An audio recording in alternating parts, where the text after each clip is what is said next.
Bom dia a todos. Hoje nós iremos ler o livro de Neemias, mas de um modo diferente, tá, gente? Nós iremos estudar Neemias como um grande líder. Eu já até fiz um vídeo sobre ele e hoje nós vamos aprofundar o estudo, tá? Focando só na liderança. A escolha de Neemias, eu vou ler um resuminho, porque se eles quiserem ler a história toda, começa desde o capítulo 1, tá? A escolha de Neemias. Neemias teve o privilégio de viver no Palácio Real. Vou fazer só um resuminho para aqueles que não sabem a história.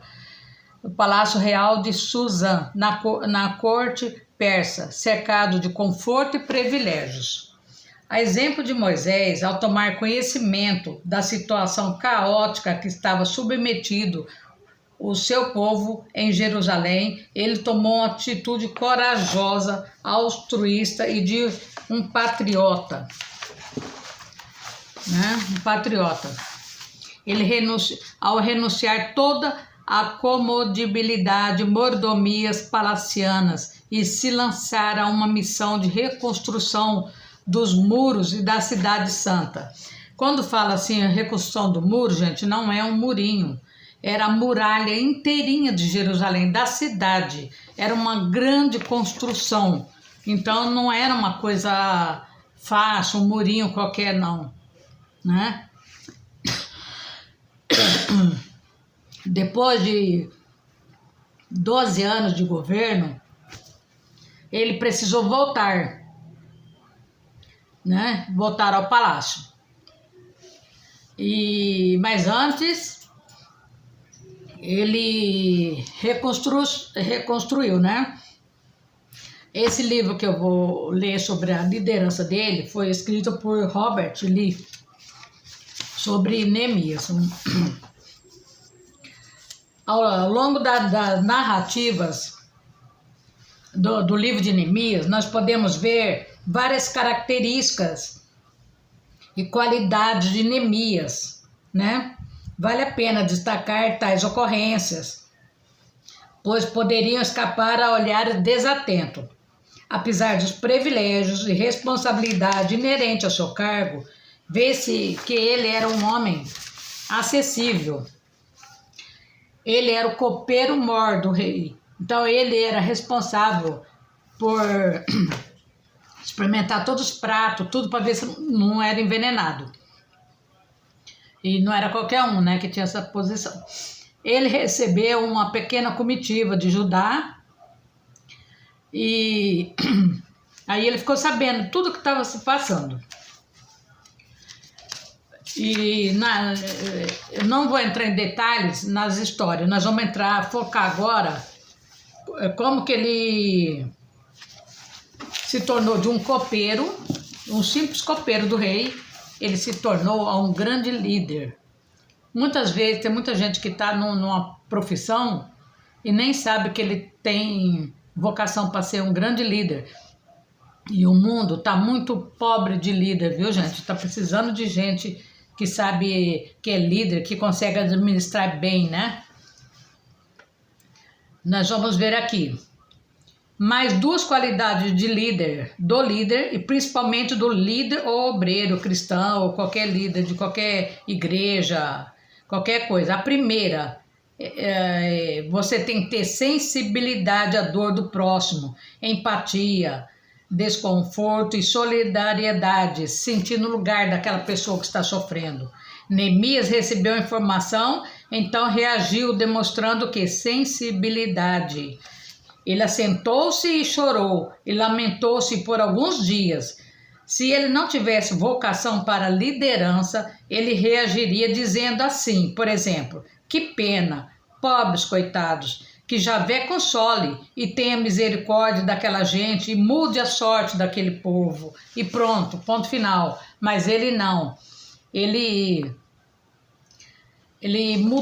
se doeu tanto pela cidade dele estar destruída, seu povo, que ele pediu para ajudar, né? Que ele queria reconstruir. Isso aí é raro hoje em dia, né? Aí ele disse assim, Deus, ele orou, depois do jejum, ele orou, né? Ele jejuou, orou, chorou, mas não ficou só sentado chorando, não. Ele pediu para Deus, ele falou, ó Senhor, Deus dos céus, Deus grande e temível, que guardas a aliança, a misericórdia para com aqueles que te amam e guardam os teus mandamentos. Estejam, pois, atentos aos teus ouvidos e os teus olhos abertos para acudirem à oração do teu servo, que hoje faço a tua presença dia e noite pelos filhos de Israel, teus servos, e faço confissão pelos pecados dos filhos de Israel, os quais temos cometido contra ti. Eu e a casa de meu pai temos pecado. Ele tinha consciência, né? Temos procedido de todo corruptamente contra ti. Não temos guardado os mandamentos, nem os estatutos, nem os juízes que ordenaste a Moisés, teu servo. Lembra-se da palavra que ordenaste a Moisés, teu servo, dizendo, se transgredires, eu vos espalharei entre os povos. Mas se vós converterdes a mim e guardardes o meu mandamento e os cumprires, então, aqui ele fala assim, então, ainda que os vossos rejeitados estejam pela extremidade do céu, de lá os ajuntarei e os trarei para o lugar que tenho escolhido para ali fazer habitar o meu nome.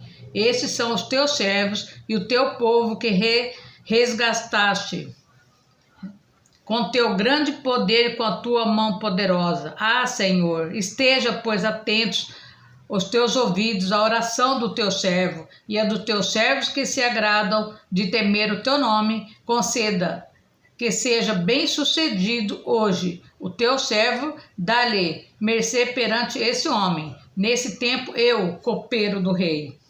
Então, nesse versículo podemos verificar como é o perfil de um líder temente a Deus e que acredita no poder da oração, como ele se expressa. Ele não fazia nada sem antes orar e pedir a Deus. Neemias, ele tinha o que de diferente? Além dele ser copeiro, ele tinha uma visão correta de Deus. Ele tinha a grandeza do poder de Deus, da fidelidade em honrar sua aliança e da sua misericórdia para com os que o amam e obedecem, da sua disponibilidade em ouvir o clamor do teu povo. Ele tem uma visão, né, do homem, do pecado, do seu próprio pecado. Então ele fala assim, que ele podia ajudar a mudar a vida daquelas pessoas, se Deus assim quisesse, né? Então, deslocando a visão das pessoas de Neemias para a sua oração, não é difícil encontrar as características de uma oração que agrada a Deus. Vocês acham que essa oração agradou a Deus? Eu acho que sim, né? Porque ele pediu perdão dos pecados dele, da família dele, né? E ele tinha noção do que estava acontecendo. É conduzido numa atitude de referência e submissão a Deus. Há orações que não respeitam aquele a quem se dirige a oração. Os autossuficientes, eles não oram, eles apenas falam consigo mesmo. Os autossatisfeitos, eles não têm conhecimento da sua necessidade. Os autojustificados não podem orar, não possuem base sobre a qual possa aproximar-se de Deus. Ele está muito longe da presença de Deus, né? Então quem tem que se humilhar não é Deus, é nós que temos que nos humilhar. Começa com a invocação a Deus, exaltando a sua grandeza, majestade, superioridade e a soberania. Quanto maior a visão que temos de Deus, menor se torna o nosso problema. Não diga para Deus que você tem um grande problema. Diga que o seu problema é que você tem um grande Deus. Diga para o seu problema que você tem um grande Deus. Prossegue com adoração e culto a Deus, reconhecendo, louvando por sua fidelidade e misericórdia, porque se não fosse Deus, nós não estaríamos vivos nem respirando. É baseado e, portanto, coerente com as Escrituras, a palavra de Deus, ter consciência dos bens-aventurança, né? Obediência, ao mandamento de Deus. Apresente a Deus a sua petição com persistência sincera, dia e noite, na perspectiva de contar com a manifestação do seu poder, trazendo a solução que você deseja. Inclui confissões do pecado, que tem gente que acha que não peca, não é, ele é santo aqui na terra. Tem muita gente que acha que é santo. Então eles não pedem perdão para quê se ele é santo, né? Então você pedir perdão para Deus, arrepender-se, Deus renova e restabelece os privilégios da aliança. Baseia-se nas promessas de Deus, jamais desprezará um coração arrependido, né?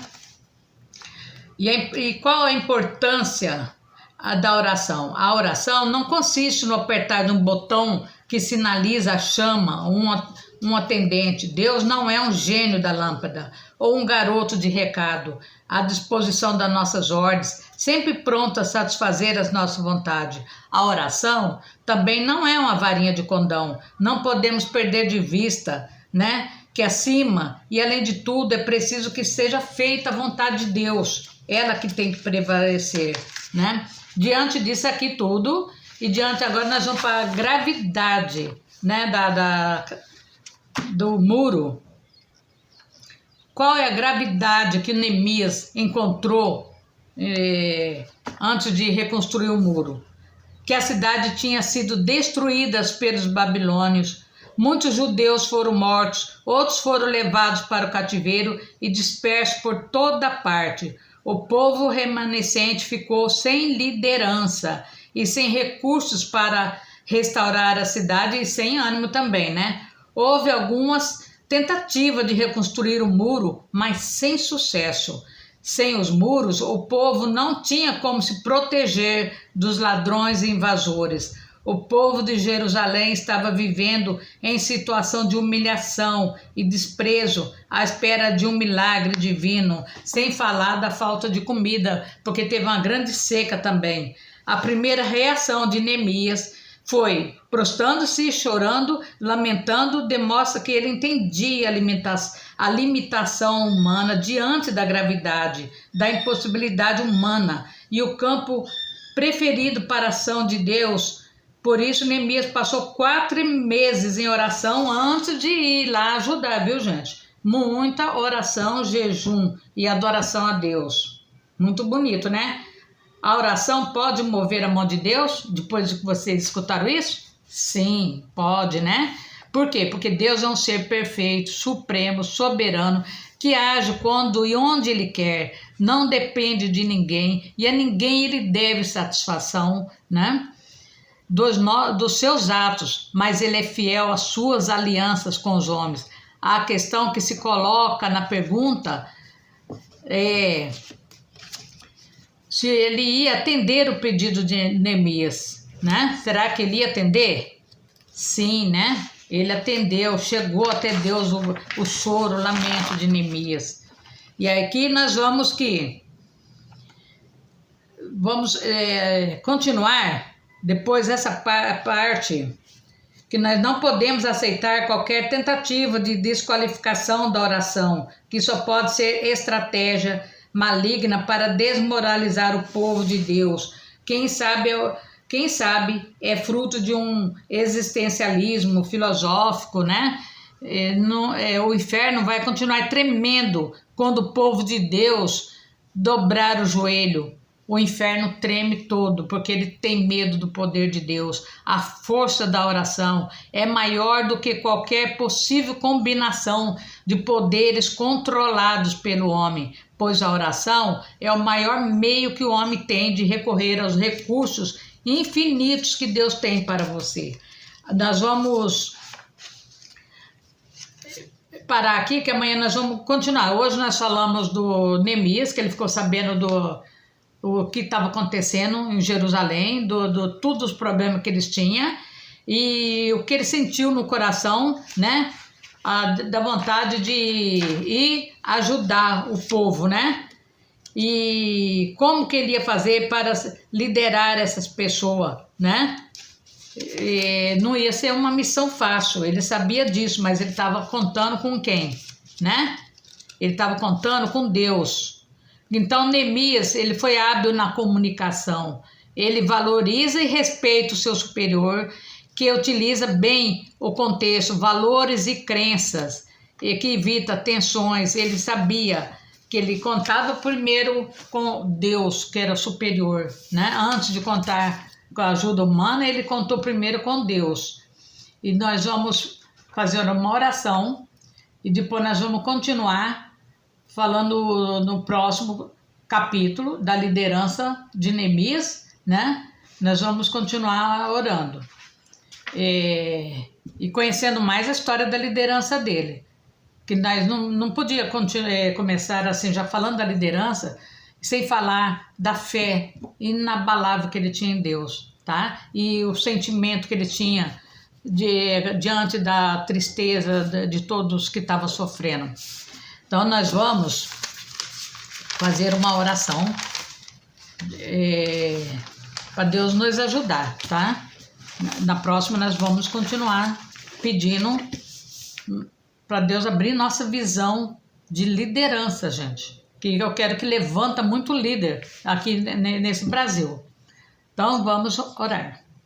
Meu Deus Todo-Poderoso, pedimos a Ti nessa manhã que o Senhor coloque por terra toda a ação do maligno, que os anjos do Senhor acampem ao redor dos que o temam e livra a todos. Pleiteia, Senhor, com aqueles que pleiteiam comigo. Peleja, meu Deus, contra aqueles que pelejam contra mim e a todos da minha família. Obstrua o caminho daqueles que me perseguem e querem a minha derrota. Que eles sejam confundidos e sejam como pragana perante o vento, e o anjo do Senhor os persiga, que eles caiam nas próprias covas que eles abriram. Estenda a sua mão e livra-nos de todo mal. Não deixa que as pessoas ruins nos oprimam, Senhor. Abençoe a todos que estão orando comigo. Quebre todo o jugo hereditário, toda maldição lançada contra a minha família, até a 10ª geração. Quebre toda obra de feitiçaria, magia negra, encantamento. Derrame uma gota do teu sangue precioso sobre a cabeça de todos aqueles que estão orando comigo e liberta-nos. Abre a nossa mente e abençoe aqueles que querem ser líderes, Senhor, que eles começam a aprender o que é um líder de verdade perante a Tua presença, Senhor. Aqueles que querem liderarem, primeiro tem que ter amor ao próximo, tem que ter entendimento da palavra para não fazer as pessoas prisioneiras, Senhor, dos seus próprios caprichos. Em nome de Jesus e no poder de Deus. Amém. Muito obrigado. Se vocês gostaram dessa pequena apresentação, vocês deixem o seu joinha, tá? Compartilhe e até amanhã, se Deus quiser, onde nós iremos continuar. Não sei quantos dias nós vamos ficar fazendo esse estudo sobre líder, viu, gente? Mas eu espero que a gente aprenda alguma coisa, tá? Obrigada.